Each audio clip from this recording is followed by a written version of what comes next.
Assalamualaikum warahmatullahi wabarakatuh. Alhamdulillahirrabbilalamin. Wassalatu wassalamu ala asrofil anbiya'i wal mursalin Nabiyina wa habibina Muhammadin wa ala alihi wa sahbihi ajma'in wa man tabi'ahum bisani ila yaumiddin, amma ba'du.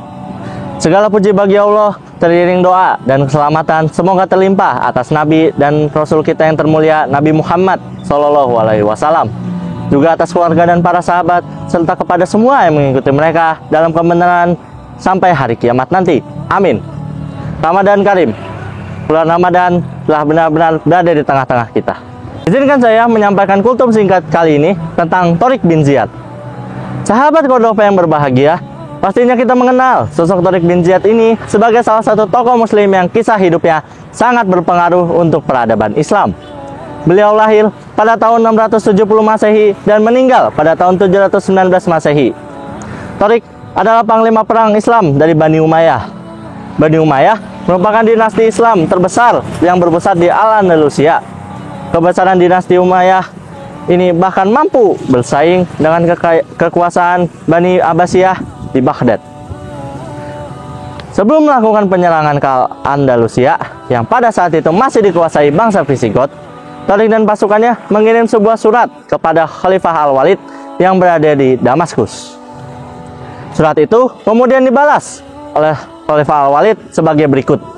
Hendaknya kirim dulu pasukan kecil ke negeri itu, ya mereka bisa menyerangnya dan membawa berita kepadamu tentang apa-apa yang terdapat di negeri tersebut.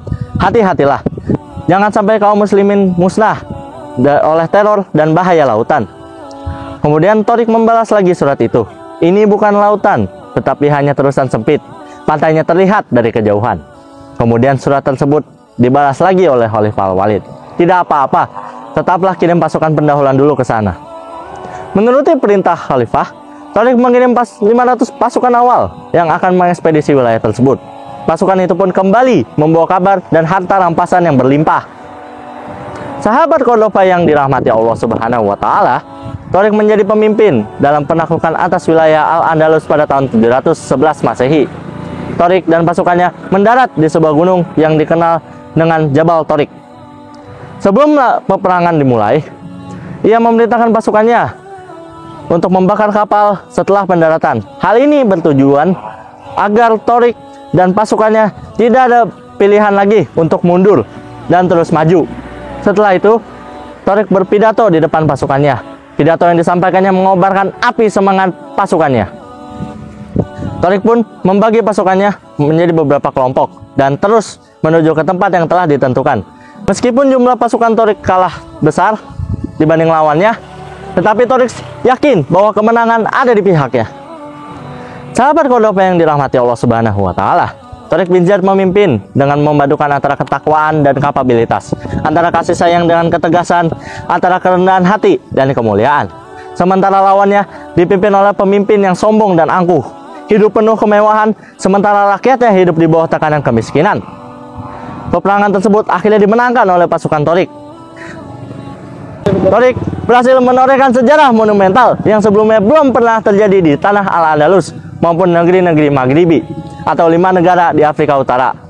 Kepahlawan Tariq bin Ziyad diabadikan dengan nama selat yang memisahkan Maroko dan Spanyol dengan nama selat Gibraltar. Gibraltar adalah kata dalam bahasa Spanyol yang diartikan dalam bahasa Arab sebagai Jabal Tariq atau dalam bahasa Indonesia disebut Bukit Tariq. Sahabat Qaddafi yang dirahmati Allah Subhanahu wa Ta'ala, Tariq bin Ziyad menggunakan 4 strategi dalam perang menaklukkan Al-Andalusia. Yang pertama, pasukan pemanah yang dipimpin oleh Amir dan berada di garda terdepan. Kedua, pasukan berkuda yang dipimpin oleh Sufyan. Pasukan ini bertugas menggempur musuh dari sayap kiri. Yang ketiga, pasukan pejalan kaki yang menyeberang dari sayap kanan.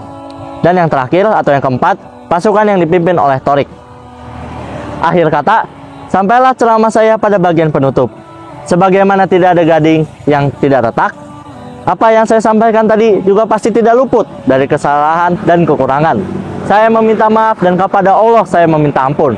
Semoga apa yang disampaikan dapat bermanfaat bagi kita semua, terkhusus saya pribadi dan bagi sahabat Cordova. Akhirul kalam, wassalamualaikum warahmatullahi wabarakatuh.